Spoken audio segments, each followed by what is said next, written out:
The show where anything goes. Motivation, mindset, recovery, philosophy, and life. We become who we are through what we experience. We all have a story, and this is My Backstory with Josh Boyer.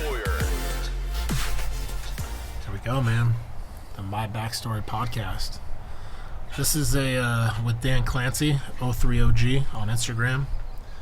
And this podcast is going to be a little different. We both were friends with a guy named Rory Hamill. I was fortunate enough to have him on the podcast, and a couple weeks ago, Rory unfortunately, lost his battle with his demons, and I was crushed, man. I was like fucking heartbroken. Yeah. And I remember sitting there like, dude, what the fuck do I do? Like, what can I do to like make a difference? Like to like help this from like not happening anymore. And so I reached out to you and was like sharing my thoughts with you. Like, dude, I want to do something. I need to do something. And Dan was like, well, dude, why don't you do a 12-part podcast series, like specifically covering mental health? I was like, fuck, that's a brilliant idea, dude. God damn, we got to do it. And when he said it, and I just shared this with him right now before we started, that it was going to be a 12-part podcast series. And I was like, why did he say 12? I never asked him when we were messaging each other, like, why 12? But, I mean, there's 12 steps in AA. There's 12 steps in a lot of little, like, things that you've, like, 12 rules of life from Jordan Peterson. And so I figured, that's why he said 12. And then I was like, what's crazy about that is Rory was actually episode 12 on my podcast. And I was like, I thought you knew that. He's like, no, I didn't. No idea. That's wild. So this whole podcast series like couldn't have happened without you, man. And I seriously appreciate your friendship and like your mentorship and kind of like, dude, let's make this happen, and kind of like the push to get it going. And I'm excited about it. I know it's going to make a difference in everyone's lives. And I'm happy that you're the first one to start this 12 part. So thanks, man. I really appreciate the opportunity. And like I said, I'm humbled to be a part of it. And it's good to be back on the podcast with you, man. And and like I said, I didn't know Rory. We weren't best friends growing up or anything like that. Right. We had a small interaction, but I had just spoken with him, I don't know, a week before he took his life. And I remember when he told me the news, it was it sucked, not ever getting closure with anyone. And this suicide just runs way too rampant, not only in this country but among veterans too. And it's like I said, I really wanted to just be a part of this. And even if I share one thing that helps one person out of potential thousands that may hear this podcast, that's a win in my book. So okay, man. Yeah. So I guess I want to start off by asking how you're doing. Well, I could give you the short cliff notes that we tend to do day after day. Was just, I'm good, bro. I'm good. How you been? Yeah. And I think that it's a great way to start this off. And and I remember we talked about what to name it, and you want to, you said the hard questions, the hard question, and that's, I think, an introduction, and it's also a very hard question that most people immediately put off. I'm not gonna lie. I mean, I've just transitioning out of the Marine Corps. Actually, my last day was the 16th. 15 years, 8 months, and 3 weeks or something. I forget how many, but spent a good part of my adult life. That trend came to an end. That chapter, and I'd be lying if I said I wasn't stressed. I picked a hell of a time to get out of the Marine Corps with this COVID and not lying, man, and everything else.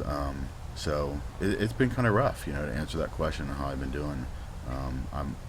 Thankfully I'm surrounded by a great family and awesome wife and 2 great kids, and it's kind of been a blessing in disguise being home with them during all this, because it's just been able to really soak up some of that time and you know, you never make up for lost time, but you know, it's that quality, not the quantity, I think. Totally. So trying to look at the better side of this whole thing, and yeah, it's affecting everybody. You know, the COVID and the lockdown, and there's a lot of secondary effects that are running their tolls on people right now, and I think it's a great thing to ask, and it's a great thing not just to ask that question, but as someone answering that question, to be honest with it and be honest with yourself, because it's tough. You know, we don't want to admit when we had a rough day, or you don't want to admit that, you know, you were crying in your car the other day, you know, on the way home from work or whatever. You know, people don't want to talk about these feelings, and it's still like taboo for men to be emotional and whatever. But yeah, so it's been crazy though. I'm thankful and grateful to be alive, and got some bright things looking ahead in my future, and transition over into the Army National Guard. Nice. And so I'll be doing as an 11 Bravo, and then I'm going to try to. My goal was within the next year to try to get a slot to SFAS to go to selection. Oh shit! Give myself one more push. Wow, So dude. I'll be the old person there, but I just one of those one more thing I gotta try again. You know. Yeah. And you know. How old are you now? I'm 34. I'll be 35 in July. What's the cutoff? Is it 34? I think it's 35 to 36 or something like that. You can get a waiver though, even if you whatever. Yeah. I've heard of older people going, so Right. I won't be the oldest, but What were some of the fears you had about getting out? Like, I mean, we're in the middle of a whatever. Think of it what you will, but you know, it's a global pandemic, and Absolutely, you know, yeah. everything's shut down. Most things are shut down, and normal American life is not what it's not what we're looking around. It's not what we're used to. You know, definitely. like fucking can't go anywhere. I mean, when you're going there, everyone's wearing masks, can't even see people's faces. What was some of the fear you had with getting out, knowing that kind of the world that we're in right now? I think, you know, one of the biggest fears for me was, you know, okay, I had these plans. You know, my plan was to do A, B, and C. You know, you always have a plan and have a backup plan. And it's like, okay, well, now this COVID kind of throws a wrench and kind of throws a halt in both those plans. Yeah. So now it's like, oh, well, what's your third, you know, tertiary action? You know, okay, well, I got this in plan. Well, so I think it's just the anxiety of, you know, providing for your family and continuing that quality of life it's been pretty stressful. Yeah. But like I said, I've got some good people around me, and making sure I'm staying vigilant on that. And like I said, I think one of the better things that helped me up for that set me up for success in transitioning was just, you know, going through all my transition classes, paying attention, you know, getting ahead of my resume, and I just tried to do everything I could to set myself up for success, and that kind of helped alleviate a lot of the stress. But yeah, just there's always going to be stress. There's always going to be anxiety because you don't know. There's the unknown is the unknown, Yeah. you know, and especially with this, you know, like this whole pandemic that's going on, we don't know what's going to happen next. We don't know if they're saying that we're going to have the greatest crash in the economy since the Depression. Right. I have no idea what that would look like, you know. I have no idea, you know. But the only thing I can do is control, you know, the now and today and my actions, and I can control my feelings and my thoughts, and so not let those things take up too much energy that I can't control. Yeah. I was kind of when it all went down, you know, my wife was like, yeah, you're spiraling out of control. Because there's a lot of like uncertainty, and I think that when things are uncertain, when things are like you feel like your safety is being kind of taken away a little bit, it could bring a lot of trauma to the surface. You know what I mean? A lot of shit that you haven't dealt with. You know what I mean? When things are just status quo, and all of a sudden they're not status quo anymore, and you're like, shit. Like, what am I doing here? So like, when all this shit went down, I got laid off pretty much, you know, right after it all kicked off, which, you know, was actually a blessing in disguise, I think. But I went home and it's like, you know, toilet paper is being like taken off the shelves. Couldn't and, even buy toilet paper. Yeah, and I didn't care too much about the toilet. It wasn't the toilet, but I was like, dude, I was in the military. Like, I have a hose outside. Like, I'm good. Like, I don't get an e-tool and fucking Right, dude. dig a fucking pit with my kids. Yeah, exactly. It's the dump pit over there. Yeah, Yo. I wasn't even worried about that. It was just more like the stupidity of everyone around me. You know, the stupidity of like society as a whole. Like, we're in this global pandemic, and you guys are rushing to buy toilet paper first before like food, like canned goods and shit. Like, kind of fuck. got like a weird idiocracy type vibe. You know, Totally. like you got the left and right news outlets just fear mongering like motherfuckers. You know, Right. just drooling all over this. You know, because it's kind of sad. You know, yeah. People aren't prepared. People weren't prepared for this Right. whatsoever, and the media said, "Okay, you weren't prepared. We're going to get everything we can out of it too," Yeah. and just it's like get that drop of blood in the water, you know, and people frenzies, and that's exactly what's happening. You know, you get Yeah. the perfect freaking tragedy or the perfect pandemic, and everybody loses their shit. Yeah, I started freaking out a little bit because of like just the way society was acting. And I was like, well, how prepared am I? Like, if I need to get out of Dodge, like, I'm not Yeah. trying to stay in a fucking city if shit hits the fan. If, like, supply chains break down, we can't get food, we can't get water. Like, I need to get the fuck out of here, you know what I Yeah. mean? And so I had, like, all my bags, like, set up, you know? And I was like, dude, like, I need my solar chargers. I need, like, water. I need, like, my guns and my ammo. Like, I need all my shit, like, together. And so for me, it was more, I guess, like, a wake-up call that, like, we kind of get complacent and go through the motions of like, everything's fine. Who gives a shit? You know, you don't really give it much thought. And for me, I started waking up to like, dude, I need to be more prepared. Like, I'm the protector and the provider for my family. Mm-hmm. And if something goes down, I want to be able to protect them and not be hit with the element of surprise and be caught off guard. And so my wife wasn't used to that mentality from me. Like, she was just kind of like, whoa, you're like freaking the fuck out. And I'm like, I kind of am, you know, a little bit. I'm not going to lie. And I was extremely anxious. Like, my anxiety was through the roof, panic, anxiety, like just really, really, really bad.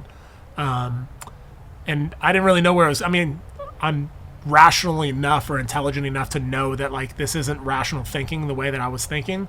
It was more like just a lot of things were coming to the surface for me, and I was feeling very uneasy. Like, dude, I don't know what the fuck's gonna happen, and like, I don't like uncertainty. So because of that, I was reeling with anxiety and panic, and now I'm more just live and let live, man. Like, Yeah. what will happen will happen. What will be will be. And like today, I went to the supermarket and I was like, you know, man, like, I'm not wearing a fucking mask. Fuck that. I'm not doing it anymore. Because all it does is add to my anxiety. Like, I'm wearing a mask. Everyone around me is wearing a mask. And, like, it's not the kind of world I want to live in. Yeah. And if I'm going to get sick and, like, something happens to me, like, chances of me dying are pretty slim. I could die. And if that's the way it needs to go, it's natural selection. You know, I just you wasn't. get in a car accident tomorrow and die too. You know. Totally. So I just said, fuck it, man. I'm just going to live my life. I'm not going to live in fear. I'm not going to allow, like, fear to take away me from living. And even doing this podcast, it was like at the beginning when we were about to do it, there was still some uneasiness on my part because it was like, dude, I called you and I was like, Yeah, oh, dude, you had I'm to all postpone congested. it, Yeah. I was like, I'm congested and like, I don't know if this is allergies or fuck, I could have COVID, dude, and I don't want to give it to you and you give it to your family and whatever. And sure, that reality exists. You know, you could have it, I could have it, and we don't know. We're asymptomatic and we give it to one another. I don't think it's going to happen, but it could, and it is what it is, you know? Like, I'm not going to live my life in fear anymore. And we you know? have that freedom to do this, and we've, weighed the options and seen what, the worst can happen, and yeah, it's worth it to us, you know? And that's totally. at the end of the day, like you said, you have to just, there's a point in your life where you just kind of got to let it go, you know? You can only control what you can control. Yeah. And, yeah. So I want to talk about how, like, most people, I mean, you touched on it, but I think a lot of people are guilty of this where you ask someone how they're doing. You know, it's like, hey, how you doing? And most of us don't ever really give the solid answer. And we touched on it briefly, even with social media, where when I was going through, like, the anxiety and the panic of, like, the uncertainty of, like, what's coming next, like, oh, are we going to be in the greatest depression we've ever experienced? Like, what do I need to be prepared? Like, how much meat do I need? How much, like, time?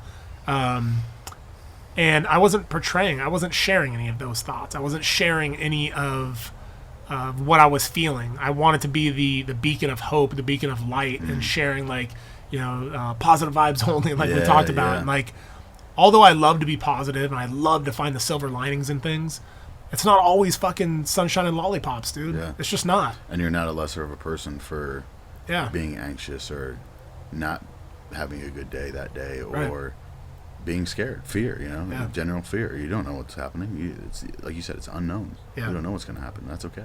Yeah, my biggest fear, I think, was like that I was going to get sick or whatever, and then I'm going to be laid up and I can't provide or protect my family. Yeah. That's what my biggest fear was. I was going to be separated from them, and like I was going to be helpless. Yeah. And fuck that, And so like I wasn't, and then eventually I just had to give it up and be like, what will be, and we'll just hope for the best, expect the worst, and move on. But that question of like how you're doing, I want to live my life now where like I can share openly and candidly about how I'm really doing. And when I ask that question to somebody else, I want them to feel the freedom to do the same with me. Like, tell me how you're really doing. Not like, yeah, I'm good. I mean, if you don't feel like talking and you don't feel like sharing, that's totally cool. Yeah, you don't have to open up to every random stranger and be like giving your life story to this fucking 7-Eleven cashier. Like, goddamn. No, okay. Yeah, totally. I'm good. Have a good day. Yeah. No, I mean, know your audience and whatnot, but like I feel like I was doing more of a disservice to even my followers on social media, you know what I mean? Like, because I was sharing just the positive side of things. I was sharing a little bit of like what I was going through, but not that much. It was more like uplifting. And I want to be more honest. I want to be more candid. And I think we talked about it earlier, how you're damned if you do and you're damned if you don't. Because some people, you post like things that you really like have going on in your life, and it's like, oh, stop being so negative, stop being such a pussy, or stop like whatever. And it's like, that is really what I have going on. Or you think like the worst I've seen is, someone opens up and tells their following or whoever, their friends, that they're depressed or whatever, and then you get people that think, oh, you're just jumping on this train. You just want attention. You're just doing this cry for help, and we're just so judgmental. And what if it really was a cry for help? And you didn't do anything. You just judged them, and now you could have helped them, and you immediately put that barrier up. And I spent years doing that, man. Where like we talked about it before the show, how I used to always say like, suicide's selfish and it's bullshit and it's this, and everyone, it's a very polar topic, like where there's polar opposites. Some people are like, hey man, like it's part of life, or it's very sad and they're compassionate about it. There's other people that are like, no, those are for pussies, and selfish people do that only. And I think after Rory's passing, it really opened me up to start questioning my own beliefs. What do I think? Because I had the chance to spend time with Rory, and I saw what kind of guy he was, and like, and it broke my heart, and it really made me think that like, who am I to judge anybody for where they are mentally and their mental health? You know what I mean? Like, I want to be a beacon of hope and light and help them in every way that I can, but I'm not going to be the guy that shares this bullshit narrative on social media of saying like, oh, those guys are selfish and they're pussies. Like, no, never, dude. Like, I don't know where Rory was in his head when he made that decision, and I'm not going to pretend to know, and I'm not going to minimize the impact he had on my life and many other people's lives by saying that, oh, he was selfish by killing himself. I just won't do it. And he can't even defend himself either. Exactly, and that's part of it. And I want to honor his memory. I want to honor his legacy, and he did so much to help so many other veterans that were struggling. And it's the least I could do is to share that, like how much good he did in the world, And I think part of me always judging suicide and always being like, oh, that, I'll never commit suicide and this and that, was almost me talking to myself, because I was unwilling to own my own darkness, that I was very capable of taking my own life. Not that I ever would, but I was definitely capable of it. And I think I was afraid to even say that. I was afraid to even admit that I had that darkness, and I could definitely go to that place, and now that I've seen enough friends, unfortunately, go that way, it's really opened me up to be like, dude, like I'm not going to be a judgmental asshole anymore. If anything, I'm going to be a support, for people that are going through shit, and talk about it openly. It's so that they know that they're not just stuck, that they can talk, dude. It's all good, because a lot of guys are just, and women are just holding it in. They're not sharing, That's part of the problem. Yeah, kind of shared similar thoughts with you on suicide. Is I remember for a long time, it doesn't even matter. I told myself, even if they were my friend or family, if they committed suicide, like I wouldn't say anything about their life, you know, because I looked at it as such a, you know, a terrible act and selfish act, same thing, you know, and I guess I had just come to a point where I asked myself, what was that helping? You know, is that mindset, is that going to keep anybody else from committing suicide?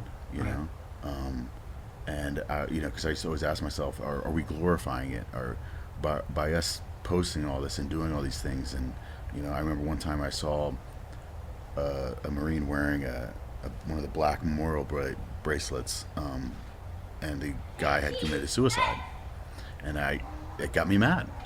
I'm not gonna lie, I was really pissed off because I was like, you know, no, that's supposed to be KIA, MIA, or POW, you know, memorial bracelet. That's not supposed to be for someone that committed suicide. And but then at the end of the day, I'm like, you know what? If that's a way, who am I to judge anyone with that? You know, if that's a way for that person to remember him in a positive way, then who am I to like tear that away from them? Right. You know, that could be that one thing that person wears that they hold on to, you know, that could keep them alive. Totally. As a reminder every day when they look down at that. So, you know, I still wrestle with how I want to do that and how I want to react to suicide and how I share about it. And because, you know, I don't want to glorify it, and I don't want to be the next, you know, 22 push-up, you know, guy or whatever, you know. I want to, that's why I wanted to do this podcast with you, because I wanted just talk about it and address it and maybe bring up something that can help somebody else. Totally. You know, and if eventually we got to look at the bigger picture and say, you know, well, all this shit ain't working, you know, so let's try a different route, you know. And like you said, remember these people for the joy they brought to the world, and remember the good things they did, you know. Yep.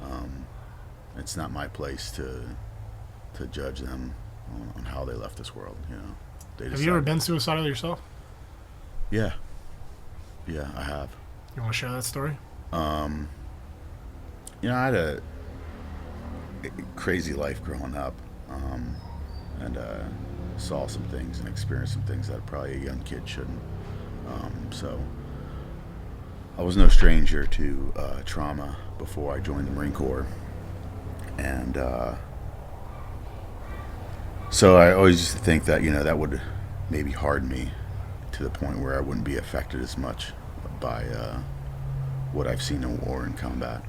And that, you know, over the many deployments and time in the Marine Corps, I came to a pretty bad head.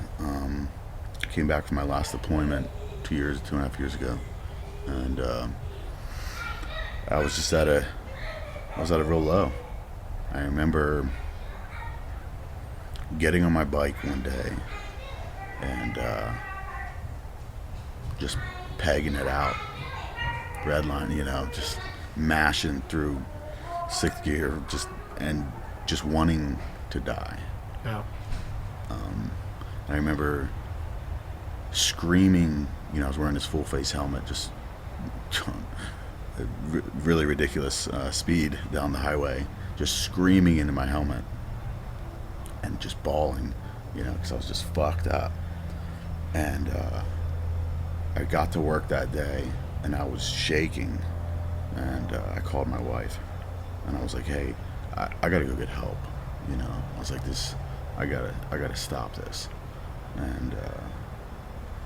And I reached out to a couple of my friends, and went and saw a doctor, and started that process of healing. And it was a long road. It was a real long road. I'm not going to sit here and lie and say everything just got better. It didn't. It got worse, you know. Because you got to unpack all that shit. Yeah, it's not even ripping off a scab. It was, at this point, it was, you know, tearing out scar tissue, you know. That's what I was doing. Yeah. And And it was rough. That first 6 months, it was really rough on me. It was rough on my relationship, my marriage. Coming back from a deployment, not knowing my future in the Marine Corps. It was just a lot at once. And I got put on limited duty. I wasn't a platoon sergeant. I wasn't leading Marines anymore.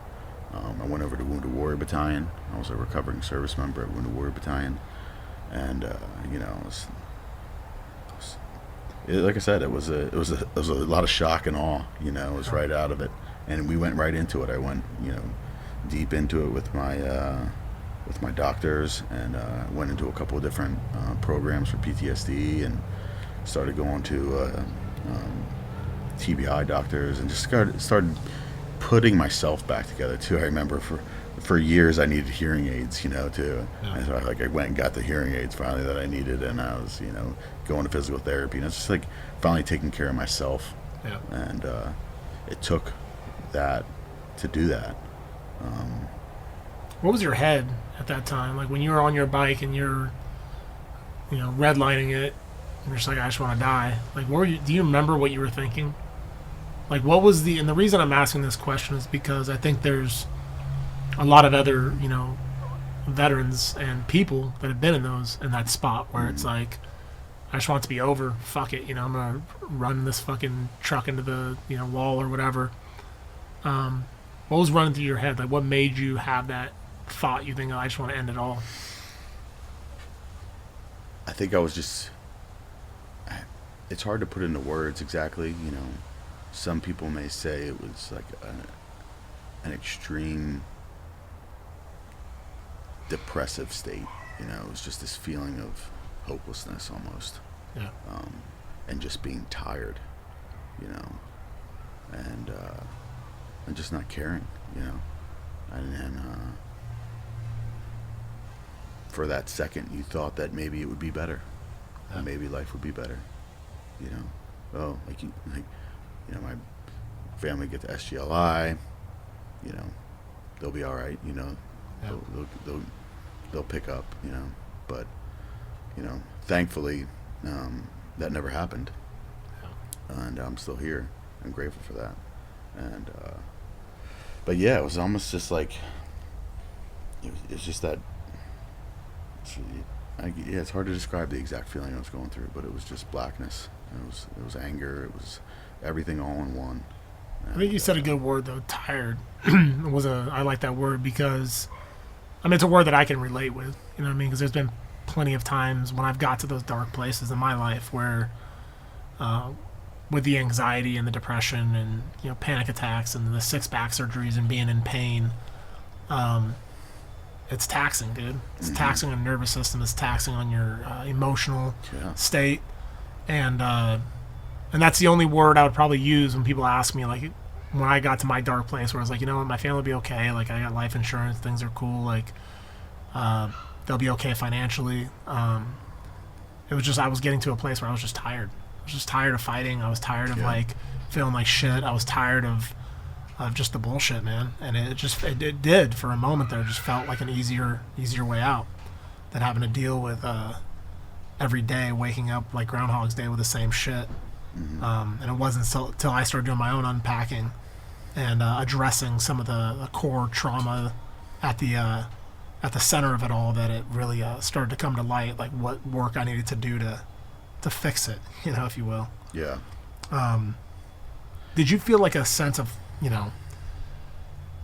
don't know if it's shame, but like, do you think you would have known sooner that you needed help if you didn't have it's like you go from leading Marines, being a leader, being in combat, doing your thing, taking ass and kicking, taking names and kicking ass, and then now you're going to go to Wounded Warrior, Was there any sense of like, I don't want to do that, so I'm just going to keep my mouth shut and just suffer in silence?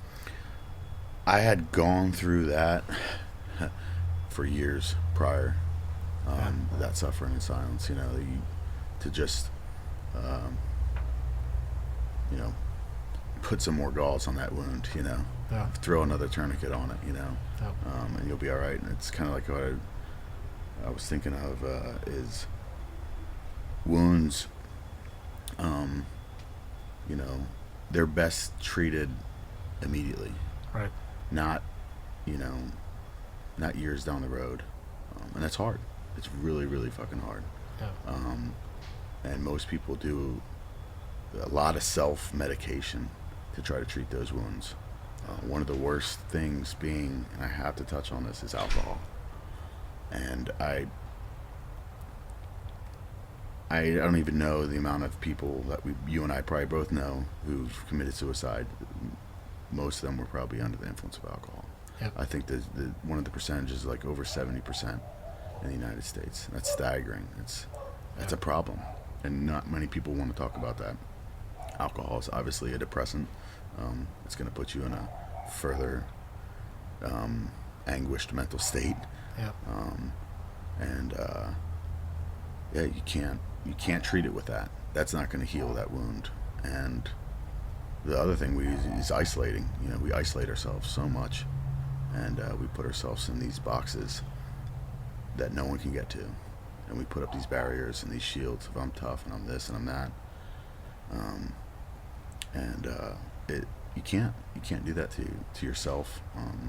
You can't do that to other people, because other people, it creates that spiral effect. You know, Yeah. Why did I drink and think it was okay to just have an episode every time I drank? Well, because, you know, my senior Marines did that, or, you know, my dad did that, or whatever, you know. Yeah. So it's okay. But you know, in reality, it's not. It's not at all.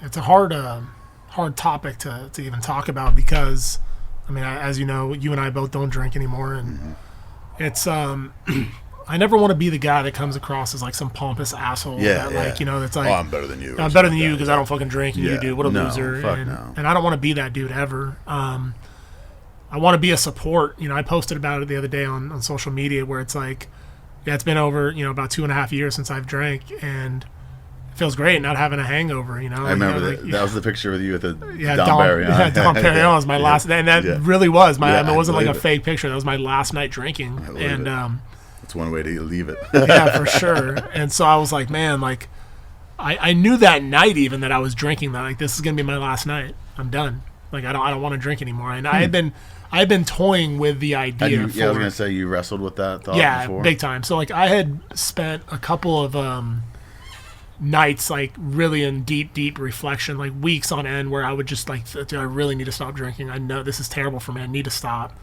And I'm making terrible decisions. And like I was sharing this with my wife the other day, that I was at a work function, and I had quit drinking for 9 months. And I quit for the 9 months because I went out one night and went to a comedy show with Steve-O, you know, Steve-O from Jackass, whatever. Yeah. So my buddy works with Steve-O. He's his road manager. They're business partners and whatever. Right on. And I grew up with the guy. So he was like, hey, come to the Ice House and see Steve-O. We hang out or whatever. I was like, all right. So we stop at this Mexican restaurant and get a bunch of margaritas beforehand that are known to be like solid, like stiff drinks. Yeah. So I got to the Ice House and I was already hammered, you know, and I kept drinking, of course. And I was like, dude, there's no way I'm going to make it home. You know, I was with two of my buddies who were both LAPD, so they were like, hey, we'll drive you home. So I drove back to my buddy John's house, and, you know, he's hammered too, so he calls my wife and, like, leaves her a voicemail, like, you know, Texas or, you know, Josh is fucked up, so he's just going to crash at my place, you know. And I'm married, dude. I got kids, you know. It's like a weeknight, and I come staggering into the door the next day, you know. It's like, yeah, granted, I'm not out chasing tail. I wasn't at a titty bar. I wasn't doing anything, you know, as a, you know, disrespecting my marriage and my relationship. But it was just irresponsible. You know what I mean? Like, it's fucking during the week, and like, and then I walk in the door like an asshole, and my wife's like, she looks at me like, like with disgust, you know, and she's like, because I look like a bag of ass, and she's like, just shakes her head, and I'm like, what? I called you, and that was my answer. Not I'm sorry, not whatever. And so it really started. I started like, fuck, I'm an asshole, dude. Like, I really need to get a handle on this shit. So for 9 months straight, I didn't drink. I just gave it up right then. And then work started. I switched positions, went into a sales position, and, you know, you're rubbing elbows with all kinds of people and building relationships. And you go to these events, you know, where it's like all these property managers and other salespeople. And I felt like I wasn't fitting in if I wasn't drinking, because everyone else was, you know. So being the true follower, you know, that I do not ever want to be, but I was, started drinking again. And I remember one night I came home from Universal Studios all the way to my house, which is like 40 miles away. And I had no business driving, dude. Like, none. And I'm shocked I didn't get a DUI. I'm shocked that I didn't get fucking in a car accident. Like, I was fucked up. And I remember that night getting home, and, like, I was shaking when I got home. Like, I can't believe I just did that. Like, I can't believe, like, I put my family at risk, myself at risk. Like, I have way too much to lose. Like, what the fuck is wrong with me? And so that really, so I started, like, beating myself up. And then finally so I knew that it was time. It was time to give it up. And then so that night of that picture was actually New Year's Eve. And I was like, okay, I'll give myself, like, one last celebration, you know? And I felt like absolute dog shit the next day, of course, you know, drinking champagne and whatnot. And that was it, dude. I haven't drank since. And I always wanted to share it, but I didn't want to, like, come across, like I said, like some, like, asshole that's judging other people that choose to still drink.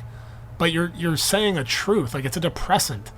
You know what I mean? Like, people, like, if I was ever in that dark place again where it's like life would be better with me gone and like this and that, I'm going down that dark place. If I was drunk, dude, it'd be way easier for me to pull that trigger. Way Absolutely. Easier. And that's a problem, dude. So, like, I want to share that without people thinking that I'm judging them for their choices. It's like, I'm not judging you. I'm trying to help you, you know, and I'm not saying that you're any less of a person for choosing to drink. That's your prerogative. But I am saying that if you didn't drink, you could address your demons a whole lot better if you didn't. It's funny you say that. One of my best friends, he told me he's another person that has helped me kind of stay on my path to sobriety and challenged me to get sober too. And he was like, I've never met one person whose life got worse after quitting drinking. Yep. You know, It's true. and it is really true. My life didn't get any worse from doing that. You know what I mean? Like, Yeah. and yeah, is it still tough? Yeah, fuck yeah, it is. You know, Yeah. my go-to when I get stressed, worried, tax, you know, is go to the liquor store. You know, get a couple tall boys, get a 30 rack, get a bottle of whiskey, whatever. You know, and I did that going back to the wounds thing. You know, I treated my wounds with that for over a decade. Yeah. You know, over and over again. And it's accepted in the military, and that's the other thing is that like I don't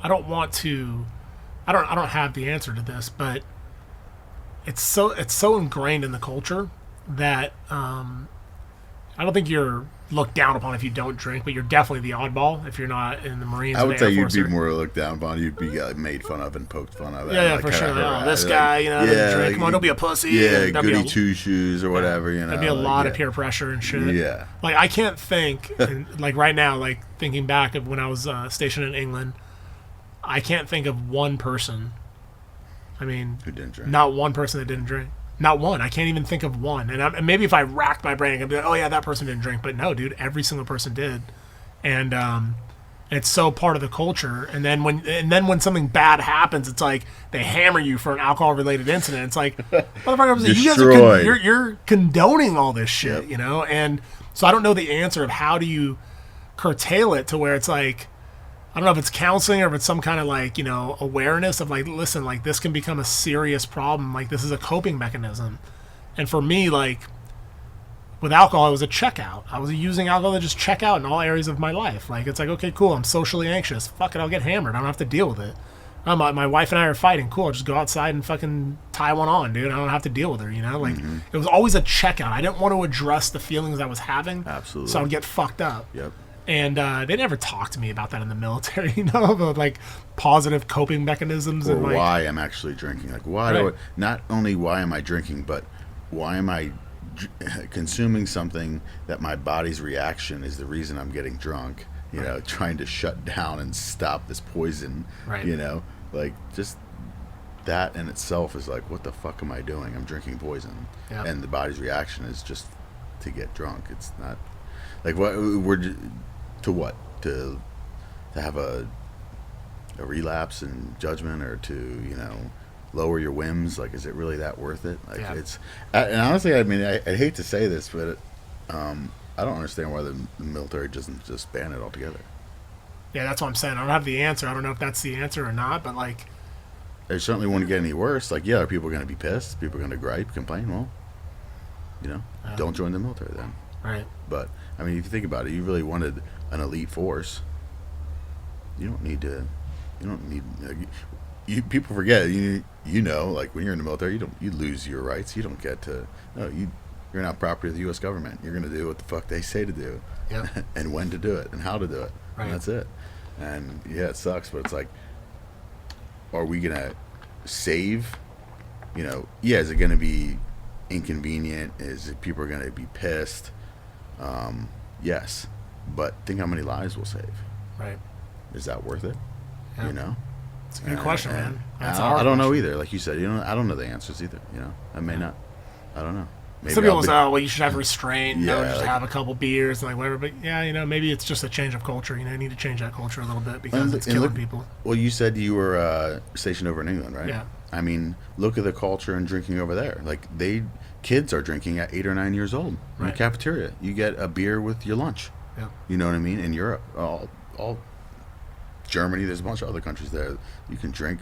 Well, the kids are drinking. Yeah. But it's like it's different there. I don't think it's not abused as much there. Not saying that they don't drink a lot, but I think it's just respected a little bit more too. I think. Yeah. But that's the world we live in too. For sure.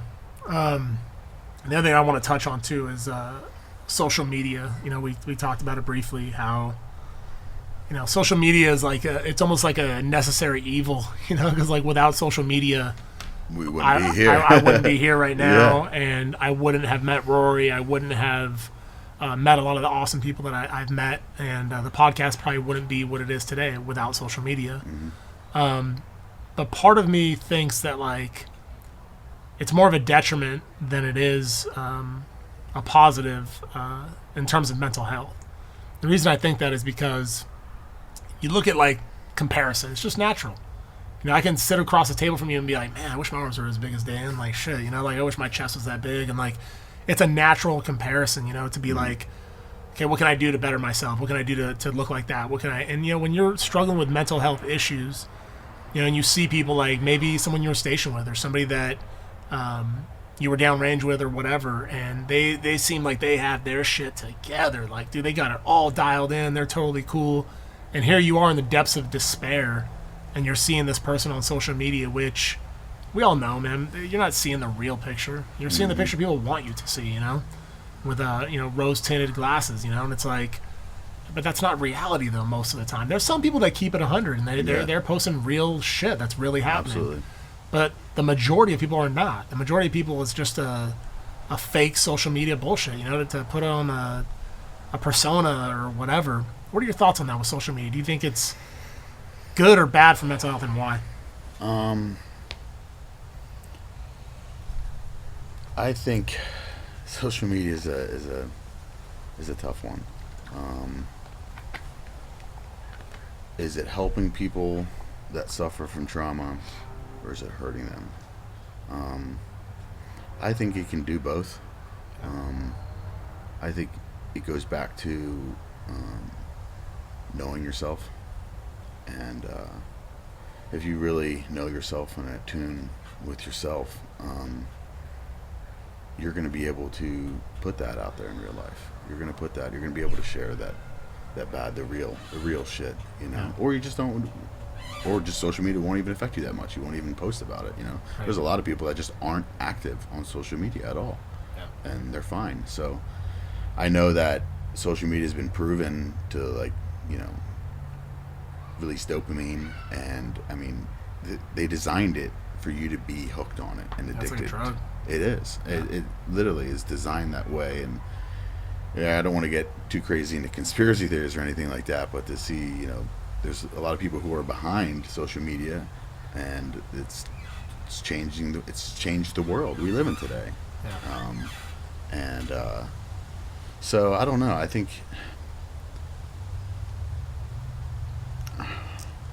we can definitely help people. I think there's a lot of great people out there on social media that are sharing great things and great experiences, and that all wouldn't be possible without social media. So I think there's a good and there's a bad to it. Just what you decide to pay attention to, and who are you liking and following. And Yeah. I crave like authenticity more than anything, right? And I think that's part of like my issue with like social media, where it's like there's certain people, mentors or whatever, that are mentoring people and helping them, which is totally awesome, but they're not giving the real story, the full story. You know what I mean? And I use this story a lot when I talk about like people I look up to. When I first started getting healthy and got off all my drugs, I started reading a book called The Autobiography of a Yogi by a guy named Paramahansa Yogananda. And he started the Self-Realization Fellowship Centers all over the United States, and amazing stuff, dude. Like really, really cool. I was totally into it. And when I started reading the book, what like kind of turned me off was the fact that he was saying like, oh, well, his dad was like sending him money every month, to like provide for his living and his expenses. And I was like, that's cheap, man. If I was a dad, I would want to take care of my kids the same way, but like I respect more the people that have fought the good fight, you know what I mean? That aren't handed anything. That they've worked their way up from the ground up. So these people that are mentoring people like, just do it this way, just do it this way, or just do it that way. It's like, are you sharing the real story though? Like, what's your real, true, authentic story? How did you get to where you are? Did someone hand that to you? And then now it's so easy for you to give advice about how to be in the flow state and how to do this and how to do that when you've been handed everything. You haven't had the stresses of life. You haven't had the stresses of like paying a mortgage and paying electricity and like, putting your own down payments down for your house. And like, you haven't had to deal with any of that. So I don't really feel like you're doing people a disservice by sharing a story sometimes when it's not real, when the story isn't real, especially if those people find out that the story isn't real. It's like now you've just misled a bunch of people, in my opinion. So for me, I do my best, even with my own journey with sobriety and my own journey with drugs and getting off all my pharmaceuticals. I'll share it openly and be like, there's been times where like my anxiety has been through the roof and I can't manage it. And I've taken a benzodiazepine because I could not manage through breath work and ice baths and all these other things that I do. It wasn't enough to get me over the hump, so I've taken an anti-anxiety. And the reason I share that story is because I don't want anybody to ever look at me and be like, oh, this guy can do it. Why can't I do it? And they start beating themselves up. Because I think that's part of the problem in the world, is that people are not kind to themselves. They're so hard on themselves, about like, especially when it comes to mental health. Like, what the fuck is wrong with me? Why can't I get it together? And I think that's where we can help each other more, is by being more authentic and more real and sharing your real story. And that's why with like social media, I say it's a detriment to mental health, because there's a lot of comparison. There's a lot of fucking fuckery out there that's like fake stuff. And you have to really be willing to ask the hard questions and do the deep dive to get real shit, And most people just don't have the time or don't have the effort to want to do that. People are just looking for like a lifeline, It's like, well, just be fucking real then, man. Like, there's a few people like you and Chris, and like, there's people out there that share real shit. Thanks, man. But I'd say a large majority of that's not the case, though. You're looking up to people, and we talked about people, I won't name them on this podcast, but where it's like people are looking up to that individual or those individuals, and it's like, but behind all that, behind the scenes, they're terrible human beings. And hopefully some of it comes to light so people can see, like, you're looking up to a snake. You're looking up to a terrible person to look up to. Yeah. So yeah, that's just my take on it. No, I mean, and I've fallen victim of that whole, social media drama and just being petty and just, saying shit to people I shouldn't even have my energy. You know what I mean? And looking back, when I was at a lot of low places in my life, I took it out on people. Yeah.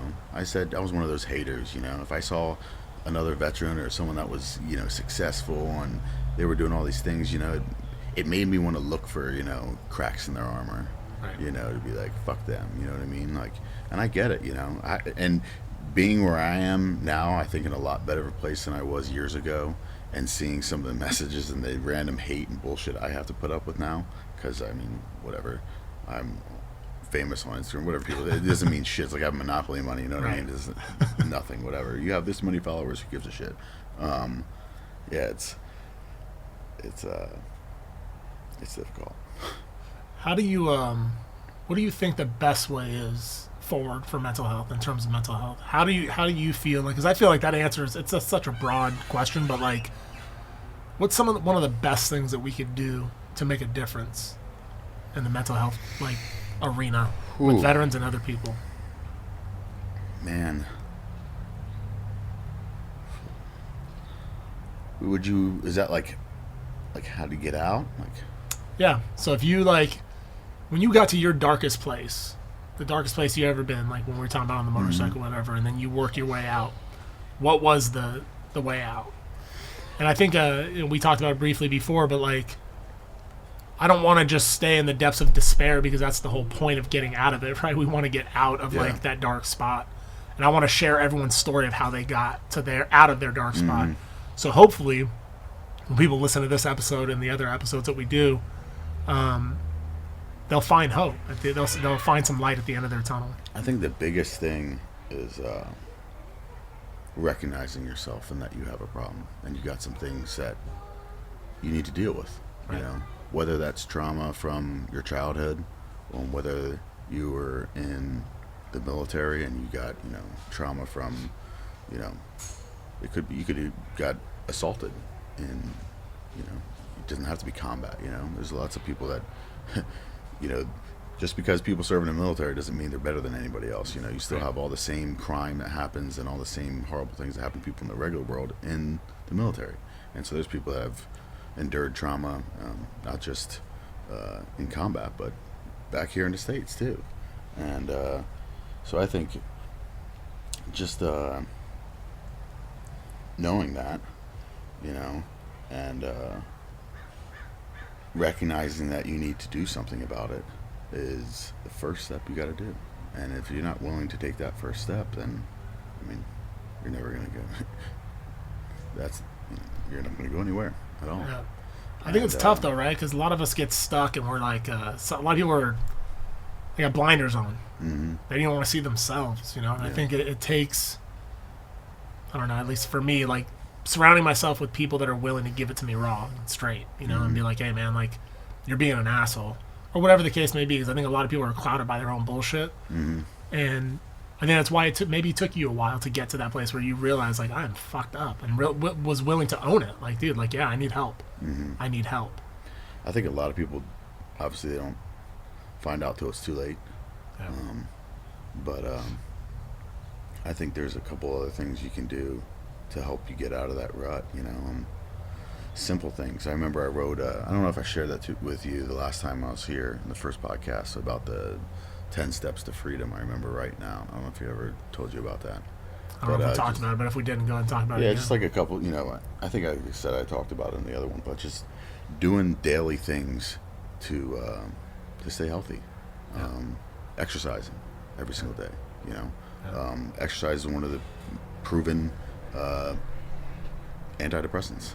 One of the best ones. I think, we did talk, because we were talking about just even getting out and hiking up the mountain, you were saying, in your back, and especially now, just talking about COVID and everything else that's going on in the world, a lot of people haven't had access to the gym. Yeah. So that affects a lot of different people too, because now they had an outlet to release some of that anxiety and anything else that was built up, and now they can't. There's a lot of different ways, I think, to get out of that bad spot. I think some of the best things is, if you are drinking, maybe not quit, but just try to go, start out small, go 3 days. I'm going to go the next week or without drinking, and then, no one says that you got to go cold turkey, or, right. Maybe go to a AA meeting, maybe the 12 steps, maybe that can help you. I don't know. I know it's helped a lot of other people out there. I want to give the caveat to that, to anyone listening to that about not drinking, that you need to understand that when you stop drinking, it gets worse before it gets better. Mm-hmm. And the reason I say that is because you're going to have to face things sober that you've in the past been facing probably while you're intoxicated, or you're not facing at all because you're masking it with alcohol.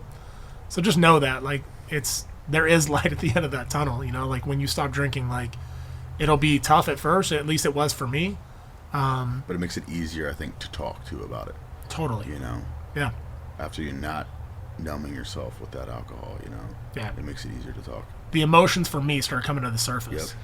Like Yeah. I was way more. I was like I had these like all these emotions were like bottled up and were clouded over with alcohol and benzos and opiates and all kinds of other shit. And then when that all got taken away, it was like, holy shit, I'm gonna have to face this stuff head on. And when you have the right support group around you and whatever, it was like, it's pretty awesome, dude, to learn how to feel again. I had forgotten, what it felt to feel, and it was intense, man, for sure, to say the least. Yeah, just other simple things is I remember going through selection back in 2011. We had an instructor. His name was Ed Bugarin. He was a Delta Force guy, and one of the things he said, how do you get? We asked him, how do you get through some of the really, horrible things and you've experienced, and how do you get through some really tough times? And he's like, you just gotta laugh, find something to laugh about every single day. And it sounds so stupid, right? But I always tell people, like, think about, just stop where you are today and think about, did you genuinely laugh today? Right. And just say, no, okay, well, try to find something to laugh at, Yeah. And then another simple thing is just smiling at a stranger. Yeah. Smile at a stranger. And these are just 2 daily things you can do. Just, it may not even affect your life. You won't ever even see the secondary effects of that smile or whatever. But that could save someone's life. Totally. And I think sometimes we get too bent up on all these fancy methods and try this and try that, and sometimes it's just really simple things that will get us out of those bad spots. And like you said, asking hard questions and just the very first thing of the introduction and just being real with yourself and telling that person, hey, exactly how you feel, is the step to get out of that. Kevin Hines talks about that in his story, the guy who jumped off the Golden Gate Bridge and survived. That if someone asked him, like, what would have stopped you from jumping? He's like, if one person would have cared. And he said all those people walked by him. They all walked by him, and like the one person that stopped him was like, hey, can you take a picture for me? They saw that he was crying and like whatever, and didn't even ask how he was doing. And you can't say enough about that, man. Like I know a lot of people, we're all stuck in our own worlds. We have our own problems, our own lives. But just checking in with somebody, man, like you said, just smiling at somebody, it could change that person's life, dude. Like, you don't even get it. And it's I had a boss one time who actually was a friend of mine, but he ended up being my boss, and he said something to me one day at work, and I don't even remember what it was. And I just kind of just frowned. I didn't smile, I didn't laugh. And he's like, you need to lighten up. And dude, it was like getting kicked in the balls, because like he was right. I was like, dude, I take everything so seriously. And the more that I start to open up and smile, the more that I start to like laugh and take things like a little lighter, not so serious all the time, the better I feel, dude. Always. And I know with all the shit that we have going on in the world right now, it's very easy to be cynical. It's very easy to be fucking kind of pissed off and down, and you got the blues. And look what's happening too with the media, and you got people rioting and demanding and doing shutdowns, and and you got the left going after the right and the right going after the left, and you got elections coming up, and it's a whirlwind of shit. Yeah, it is. And it's easy to jump into that fear train and get consumed by it, And even now, like we've taken so many things for granted, and now it's crazy. I go to the park now and I see all these people exercising, and it's like sometimes I get pissed because I'm like, man, I used to like just go in there to do my cardio, just put my ruck on and just get after it and not have to worry about seeing anybody. And now like there's all these people out, but at the same time, I'm like, no, that's pretty fucking cool, I think this, that can get you out of the dark too, is just trying to look at things from a better perspective. And looking at the silver lining, look, all these things, we can't go any of these places, but it's kind of just brought us all back together too. And it's that, like I said, this whole thing, the whole COVID thing and all that, it's almost been a little bit like uplifting. I know it may sound weird, but like it's almost a calm in it, you know, like because you don't know what's going to happen, Right. you know, and it's I don't know, it's just from military training and it being like, oh, you got to be thriving chaos or something like that, but it's like we've kind of been used to being in high stress environments a lot, you know. It's like we've been preparing for this our whole lives, you know. So it's like, almost like, oh, okay, now we're just letting it happen. Sit back and let it go. Yeah. You don't really have a plan because you can't have a plan because everything's shut down, everything's stopped. Yeah. You know, so it's kind of just, I think it's slowed life down too. So that's a good thing to come out of it, you know. Yeah, I think there's a lot of good that came out of this whole thing. Is families getting back together, eating at the dinner table. I mean, obviously there's atrocities that are still happening. Yeah. With the domestic violence has gone up and all kinds of other crazy shit that's not good, but there's still a lot of good that is coming out of this whole thing. I think my biggest I guess message to people while we're in this is and after, just check in with your people, because not everyone's doing okay, and it needs to be said, man, it's okay not to be okay. That's the other thing, is that there's a lot of people that are they need to be that pillar of strength all the time. And it's like, go check on your rock. The person that's always the rock is they're probably tired right now. You know what I mean? They're probably pretty beat down, and they've been dealing with a lot of shit that they're probably not sharing.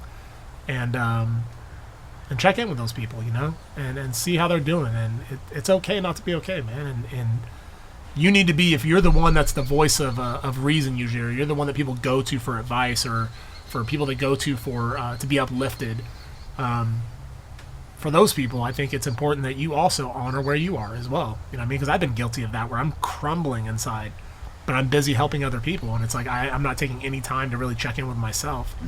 And so that's important, But I think there's been some awesome takeaways here. Exercise is one of them to help yourself out. It's basic. It's a great way to drinking water, simple as that. People simply drinking, a gallon of water or whatever, based upon your body mass and how much water you need to consume daily. There's so many people out there who just aren't even doing that. Right. And it's that's your body's made up of, I don't even know, a pretty large percent. I think it's over 50% water, Right. So it's if you can't even do that, what are you doing, Yeah. And discipline, we talked about that before, and how to get out of ruts and whatnot. I keep on going back to things. I feel like I didn't answer that very well. And discipline, will help a lot. Finding something and sticking to it, making a plan, and then executing that plan. And that's how you build confidence. No one said you got to figure everything out overnight. Right. But just pick one thing, and then make sure you do that in the next week, and then, boom, you just made a plan, you just executed it, and then pick something else. Yeah.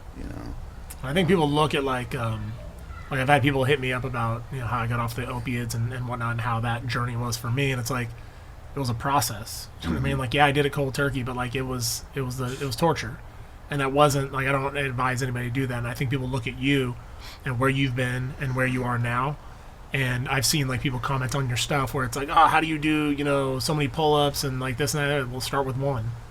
You know what I mean? And it's and that's the thing, is you got to look at people and know that they didn't get there overnight. Like you said, it's discipline. It's a plan. You have a plan, and you execute the plan, and you get to where you need to be. And in terms of mental health, it should be the same thing. If there's somebody that you aspire to be, and you think that they're in a great mental space where you'd like to be, hit that person up. Yeah. Reverse engineer where their life is. How did they get to where they are? It definitely wasn't overnight. They weren't born that way. That's for sure. Is there any last takeaways that you want to share before we sign off? Man, I told myself going into this, I wrote a whole list of things I wanted to talk about. And Did we miss a bunch? No, I don't think we did, but I just always, it's one of those feelings in the back of my head, I wish I would have said something more. But no, I was, just don't be afraid to let your emotions go. I think that's something, as men today are often told you how to be tough, and you got this mold that you need to uphold, and it's okay to cry. Yeah. You know, something as simple as that. You know, it's your body's reaction for a reason. You know, Right. and it works. It helps you release emotion. It makes you feel better. Almost every single time I've cried, I felt better afterwards. Oh. You know, but I think just that's one thing that can't be said enough is not being afraid of your emotions. You know, don't let them, you know, overcome your life. Obviously, you don't want any emotion overcoming your life specifically, right. But just being in tune with yourself and knowing yourself, and being able to reach out and, like you said, ask the hard question. You know, and that's almost one of the first things we always do. We always say we've seen the signs. You know, we see the signs. We look back and we saw the signs of this guy, and it's like, well, why didn't you say anything? Yeah. You know, it's like we can go to all these places. We can go to combat with our brothers, sisters. We can do amazing things together, and then we come home, and it's like we can't even call each other. You know, Yeah. like, get off the social media. You know, get off the text messaging. Like, give your friend a call. You know, or go call them and meet up somewhere. You know, go get a cup of coffee. Go do something. Yeah. You know, but yeah, I think there's definitely communicate that as much as we can. Find like a tribe too. It's important that Yep. that's like you have like a container where that's supported. You know, because I think a lot of it's gonna be you have a certain camp of people like, oh, men need to be strong and never show emotion and this and that, but to the contrary, in my opinion, you know what I mean? Like the best I've ever felt is when I've been in a group environment where I'm allowed to show those emotions without the fear of judgment, without the fear of feeling less than. You know, it's like, dude, I can share openly, and like, there's a lot of things that we feel as men that a lot of us don't ever share. And when you have the freedom to let it all out, there's such a healing part of that. You know what I mean? So I think that's huge, because especially in the military community, because there's so many that just business as usual. I mean, like, things happen, life happens, you lose your buddies, you know, whatever the case may be, and a lot of people are just keep going, keep hammering, and it's like, eventually it's going to catch up with you, I promise. You know what I mean? If you don't address some of these emotions that you're feeling, eventually it will catch up with you. It always does. Yeah. I mean, it doesn't. That's the crazy thing with, you know, trauma and anything like that, is that it doesn't choose when it manifests. Right. You know, you could not have any symptoms and be fine, and 5 years later, you know, shit fucking hits the fan. Yep. And you don't know why. You had some outside stressor, some outside element come into your life then again and hit that switch. Yep.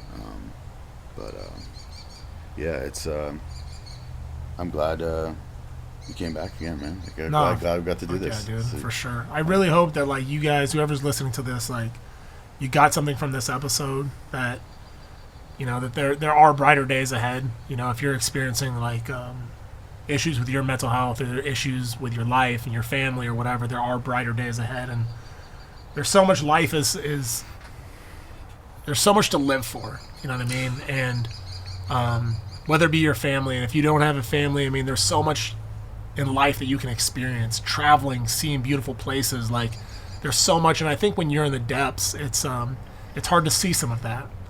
So I would tell all of you, whoever's listening to this, like, surround yourself with uplifting people, with people that you're willing to share your feelings with, and you're willing to hear theirs, and that are going to help you get out of some of those dark days, because it's not always going to be bright. You're going to have times where it's like you're just having a down day, and that's totally fucking normal. And I'm just going to put it out there, man. If anybody listening to this ever needs a shoulder to cry on, a person to talk to, I'm always one message away, and my phone number is on Instagram. You can call me. It's my personal cell phone number. Call me whenever. If it's 3 a.m, I don't answer. I promise. If I don't hear it, I will always get back to whoever calls me. And if I'm not awake, I promise you, there's someone that is. There's always someone that's awake to hear you and talk to you. And I'm sure that Dan would second that. You know, that he'd be there. So. Absolutely. I mean, it's good to have people on your team. You know, it's good to know that you got people that have your back, and that you can share, you know, tough things and tough questions with. Right. And again, yeah, I'm super grateful to be here and be a part of this. And I hope this I hope it helps people, you know. Yeah. And yeah, I'm looking forward to seeing the rest of your journey here and seeing the other podcasts and the other interviews. Absolutely, brother. I think there's a lot more that can good that can be done from it. So For sure. I'm thankful for you too, man, for taking this upon yourself to do this, because this is like, you know, you're not really getting anything from this. You know, this ain't paying you $1 million a year, nothing like that. You know, so I appreciate you caring. You know, Yeah. There's not a lot of people that, you know, a lot of people talk about caring and doing shit, but you're out here trying to do it and proving it with your actions. So it's awesome. I appreciate it, brother. Thank you, man. All right, guys. Well, thank you so much. If you guys are not following Dan Clancy, you can follow him on Instagram at 03OG on Instagram. And then do you have Twitter and No. Facebook? Okay. So Instagram's where you do most of your stuff. All right. Yeah. So you can follow him there. He also has, is it Zero, what's your apparel company? 03OG, that's just spelled out. All right, 03OG is his apparel company, so check it out. And if you guys are digging this podcast, I'd truly appreciate you going and subscribing and leaving a review, because it really does help the ratings and stuff like that. So I appreciate you all. Thank you so much. Take care. Later, bro. Thank you for listening to My Backstory. Stay motivated and stay connected off the show. Follow at my_backstory_ to be a part of the journey to recovery and to see where your story goes. Or visit us online at hereismybackstory.com.